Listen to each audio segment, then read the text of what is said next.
بسم الله الرحمن الرحيم. aan wax ka barano weydiinta ah what is an initial public offerings oo loo soo gaabiyo IPOs.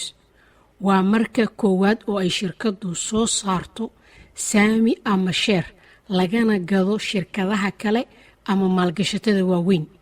waana qaab u suurta gelisa shirkadaha sida gaarka ah loo leeyahay in ay gadaan qayb ka tirsan lahaanshiyaha shirkadooda kana gadaan babliga si lacagta ay ugu ballaariyaan waxqabadka shirkadda.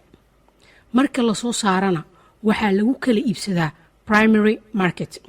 xog dheeraada oo ku saabsan primary market fadlan ka dhegeyso lifaaqa hoose oo aan hadda koor kaga soo hadalnay. haddaba shirkadda soo saarta waxaa loo yaqaanaa issuer. soo saaridda saamigana waxaa ka gacan siiya investment bank oo la shaqeeya badi dowladaha iyo shirkadaha waaweyn.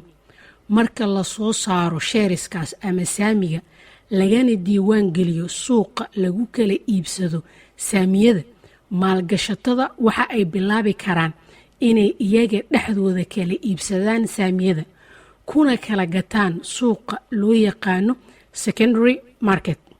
faahfaahin dheeraada oo ku saabsan secondary market fadlan ka dhegeyso lifaaqa hoose oo aan hadda ka hor kaga soo hadalnay.